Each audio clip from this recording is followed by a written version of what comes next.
You're about to start Oblivion Remastered. Before you make early mistakes, let's walk through the best race, birth sign, and custom class setup.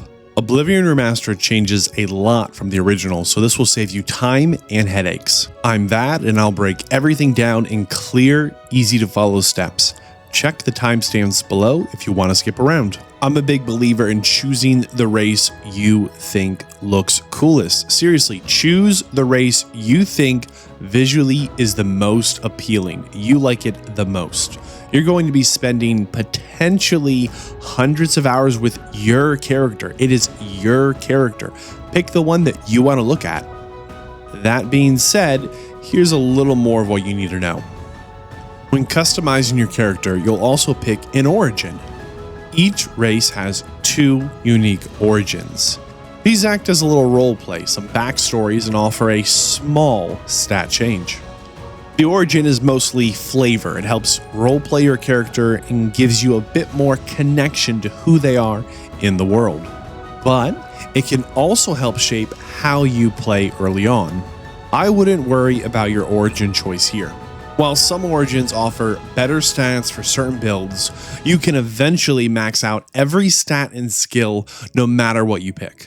Seriously, pick the origin that fits the story in your head. If you want to min-max a little, go for the one that gives a helpful starting boost to your build type. For example, more magicka for mages or strength for fighters. Again, I really recommend choosing the race you think looks coolest. Some quick things to keep in mind. All your skills can be leveled to 100, that's the max. All your attributes can be leveled to 100, that's the max. Everything, they can all be maxed out no matter your origin, no matter your race. You're going to be able to have the same power level at some point in your journey. Stats matter more early on, but not so much in the long term. The further you go, the more levels you get and the more things even out from your early game choices. When you gain experience by leveling up your skills, you'll gain points to allocate to your attributes. The more you increase your skills, the more points you'll get to raise your attributes. Seriously, pick what feels right. Now, here's how each race stacks up if you're really aiming for the most effective early game experience. One of the best races for a mage or a spell sword is the High Elf. They get a juicy plus 100 bonus to their starting magicka. They have slightly faster movement speed due to the size of their character model, and a nice little bonus 75% disease resistance. Yes, they have a 25% weakness to elements, but this can be fixed with gear later on. I really like the Oroidin origin for its improved endurance. The Breton is versatile and tanky. Some of the best Breton classes are spell swords, mages, or even battle mages. They get a bonus plus 50% starting magicka and a very nice 50% magic resistance. In addition, the Breton's daily dragon skin ability gives a 50% physical damage shield. I like the Sistress origin for its bonus strength. The Orc is a great choice for a warrior class. The Orcs have high health, a 25% magic resistance, and their daily Berserker ability gives a powerful combat advantage. For the Orc, I like the Stronghold origin for its increased willpower. The Nord is also a good choice for a warrior class. They have a 50% frost resistance, their daily power is a small shield buff, and a bonus frost damage spell. For Nords, I like the Western origin for the improved endurance. My final recommendation for a warrior class is the Redguard race. They have a 75% resistance to disease and poison, and their daily power is a strong adrenaline-themed burst ability. For Redguards, I like the Dragontail Mountains origin for improved strength. The Khajiit are best with any sneaky, stealthy build. They have a free night vision ability that's really efficient, and the Khajiit also have the Fear spell that's super strong in the early game. I like the Anaquina origin for the increased strength. The Dark Elf race is a balanced option. It's a good pick for any playstyle. They get a 75% resistance to fire damage, which is one of the most common damage types.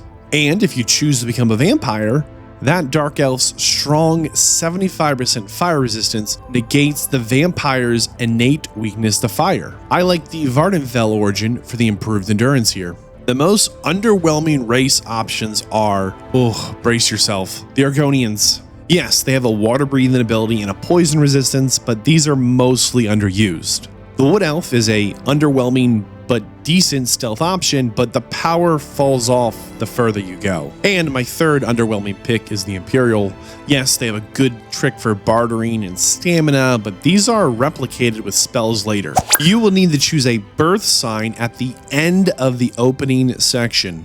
Some birth signs are strong, others are weak. These are my birth sign recommendations. The best choice for spellcasters is the Mage birth sign. It's got a strong bonus of plus 50 magicka and no downsides. For tanky builds, or really any build, the Lord birth sign is going to give you a 15% armor and 15% magic resistance. Yes, that does indeed mean you could start with a Breton with a solid 65% magic resistance at the beginning. The Atronach is a high-risk, high-reward sign. You get a bonus 150 magicka and a 50% chance spell absorption mechanic, but you're going to lose your natural magicka regen. It's very strong, but a little tricky as you're now relying on absorbing enemy spells to regenerate your magicka. Remember, you can reach max level in all your attributes by just playing the game. This means I would avoid all these remaining birth signs. The warrior, the thief, the lady, and the steed. All of them are only attribute bonuses. To be fair, luck is maybe the slowest of all attributes to raise, so the thief sign might appeal to you.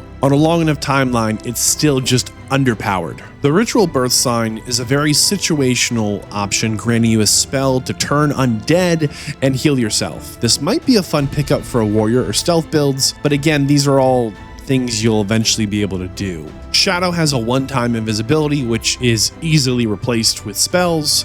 The tower opens locks and reflects damage once per day, which is very weak long-term. The serpent has an easily replaced poison fatigue drain.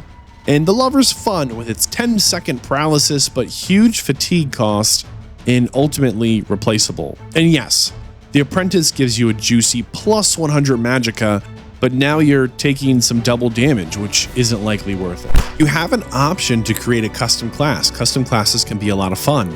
The first thing you'll do with your custom class is pick a specialization. You either choose combat, magic, or stealth. These are going to give a plus 5 to the related skills. Remember, this doesn't affect long-term power. Next, you'll pick your attributes. Pick 2. You'll get plus 5 in each. Again, not a huge deal, but here's some quick tips. Strength is carry weight and melee damage, endurance for more health, willpower for magicka regen, intelligence is more max magicka, agility can boost you with bows, stamina regen, and one-handed damage, and luck has a chance at affecting things that have a probability of happening. So it can affect things that might happen, but it doesn't affect everything with probability. After choosing your 2 attributes for the plus 5, you're going to now choose 7 major skills.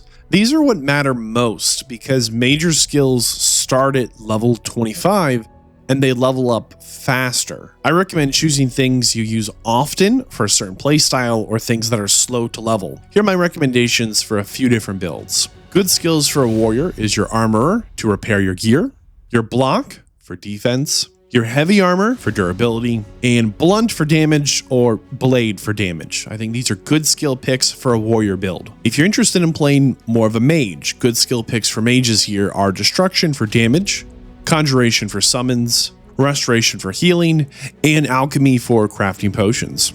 I think good skills for any kind of stealth build is obviously sneak to avoid detection, security is your lock picking, and acrobat athletics, as well as marksman for your bows and blade for damage for those big sneak attacks. I think these are all kind of good skills for stealth. Let's talk about leveling here in Oblivion Remastered. Leveling's pretty straightforward. You use a skill and they improve. Any skill gain contributes to your overall level. Once you've earned enough skill ups, a level up icon appears. You're going to sleep in a bed to level up. Once you've gone to sleep, you'll get to assign your points to your attributes. Worth noting, luck costs 4 points per level instead of 1.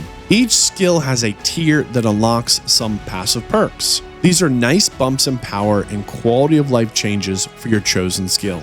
Keep an eye on your skill tier as you spend your points to see if there's anything fun you can unlock. I really do recommend creating a character that feels right to you, and don't stress the numbers too much. You'll grow into any build. Now that you've built your character, the next step is gearing up. There are some shockingly strong weapons you can grab early to give you a major edge in combat. Click the video on screen or in the playlist to see the best early weapons and exactly where to find them. I'll see you there.